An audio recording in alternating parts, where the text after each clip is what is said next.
एक सास ऐसी भी, बहू कहाँ मर गई। अंदर से आवाज आती है, जिंदा हूँ माँ जी। तो फिर मेरी चाय क्यों अभी तक नहीं आई? कब से पूजा करके बैठी हूँ। ला रही हूँ माँ जी। बहू चाय के साथ भजिया भी ले आई। सास ने कहा, तेल खिलाकर मारेगी क्या? बहू ने कहा, ठीक है माँ जी, ले जाती हूँ वापस। सास ने कहा, रहने दे, अब बना दिया है तो खा लेती हूँ।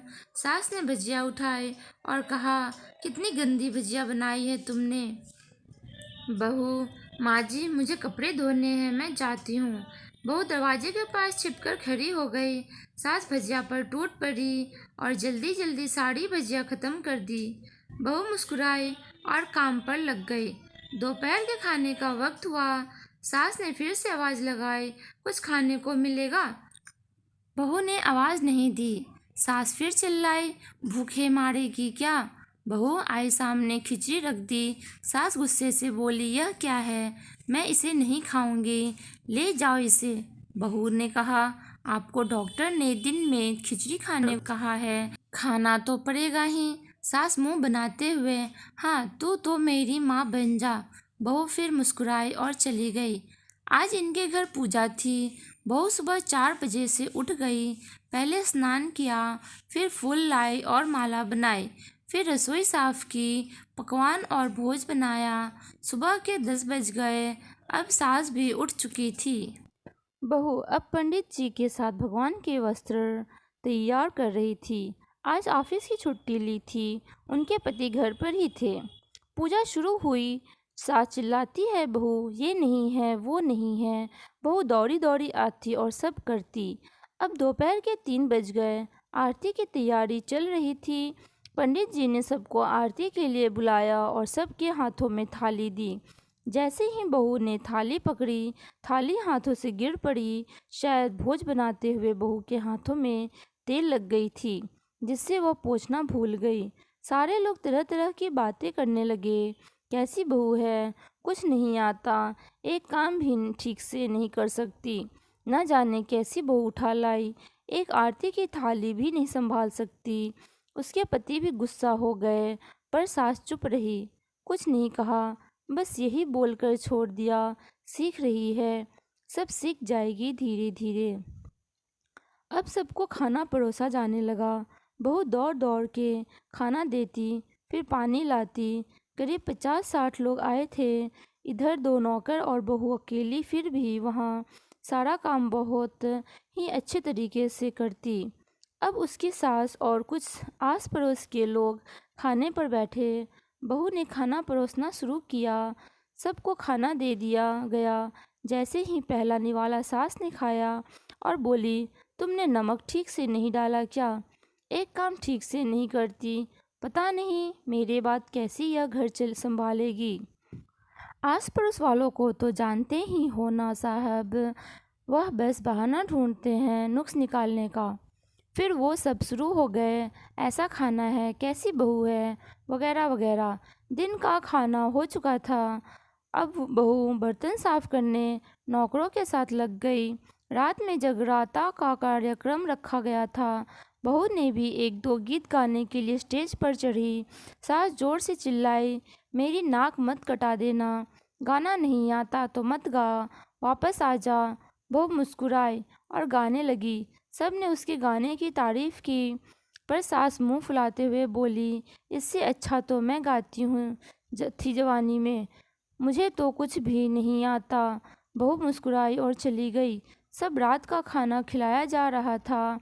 उसके पति के ऑफिस के दोस्त साइड में ही ड्रिंक करने लगे। उसका पति चिल्लाता, थोड़ा बर्फ लाओ, तो सास चिल्लाती, यहाँ दाल नहीं है, फिर चिल्लाता, कोल्ड ड्रिंक नहीं है, पापड़ ले आओ। इधर उधर करते करते आखिर में उसके पति की शराब गिर पड़ी। उसके एक दोस्त का एक बोतल टूट गया। पति गुस्से में 2 झापड़ अपनी पत्नी को लगाते हुए कहा, जाहिल कहीं की, देख कर नहीं कर सकती, तुझे इतना भी काम नहीं आता। सारे लोग देखने लगे। उसकी पत्नी रोते हुए कमरे की तरफ चली गई। फिर उसके दोस्तों ने कहा, क्या यार, पूरा मूड खराब कर दिया, यहाँ नहीं बुलाया होता, हम कहीं और पार्टी कर लेते, कैसे अनपढ़ गंवार बीबी रखी है तूने। उसे तो मेहमानों की इज्जत और काम करना तक नहीं आता। तुमने तो हमारी बेइज्जती कर दी। अब आस पड़ोस की औरतों को और बहाना मिल गया। वह कहने लगी, देखो क्या कर दिया तुम्हारी बहू ने, कोई काम ही नहीं है। मैं तो कहती हूँ अपने बेटे की दूसरी शादी करा दो। सास उठी और अपने बेटे के पास जाकर उसे थप्पड़ मारा और कहा, अरे नलायक, तुमने मेरी बहू को मारा, तेरी हिम्मत कैसी हुई, तेरी टांग तोड़ दूंगी। उसके बेटे के दोस्त कुछ कहने ही वाले थे कि उसकी माँ ने घूरते हुए कहा, चुप, बिल्कुल चुप। तुम्हें पता है आज हमारे घर पूजा है और तुम यहाँ मस्ती करने आए हो। कैसे संस्कार दिए हैं तुम्हारे माँ पिता ने। और किसने मेरी बहू को जाहिल बोला?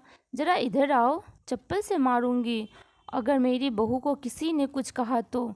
तुझे पता भी है वह बच्ची सुबह 4 बजे से उठी है, ना सुबह का नाश्ता किया, ना खाना खाया, फिर भी हंसते हंसते सबकी बात सुनते हुए, ताने सुनते हुए घर के काम में लगी रही। तुझे और तेरे दोस्तों को वो अच्छी नहीं लगी। जूते से मारूंगी तेरे दोस्तों को जो कभी उन्होंने ऐसा कहा। उसके यार दोस्त चुपके से खिसक लिए। अब सास बहू के कमरे में गई और बहू का हाथ पकड़कर बाहर लाई। सबके सामने कहने लगी, किसने कहा था अपनी बहू को घर से निकाल के दूसरी बहू ले आना? जरा सामने आओ। कोई सामने नहीं आया। फिर सास ने कहा, तुम जानते भी हो क्या हो इस लड़की के बारे में? ये मेरी माँ भी है, बेटी भी है। माँ इसलिए मुझे गलत काम करने पर डांटती है और बेटी इसलिए कभी कभी मेरी दिल की भावनाएं समझ जाती है। मेरी दिन रात सेवा करती है, मेरे 1000 ताने सुनती है, पर एक शब्द भी गलत नहीं कहती, ना सामने ना पीठ पीछे। और तुम कहती हो दूसरी बहू ले आऊं? याद है ना छुटकी की दादी, अपनी बहू की करतूत? सास ने गुस्से से पड़ोस की महिला को कहा, अभी पिछले हफ्ते ही तुम्हें मियाँ बीबी भूखे छोड़ घूमने चले गए थे। मेरी इस बहू ने 7 दिनों तक तुम्हारे घर का खाना पानी, यहाँ तक कि तुम्हारे पैर भी दबा देती थी, और तुम इसे जाहिल बोलती हो? जाहिल तो तुम सब हो जो कोयले और हीरे में फ़र्क नहीं जानते।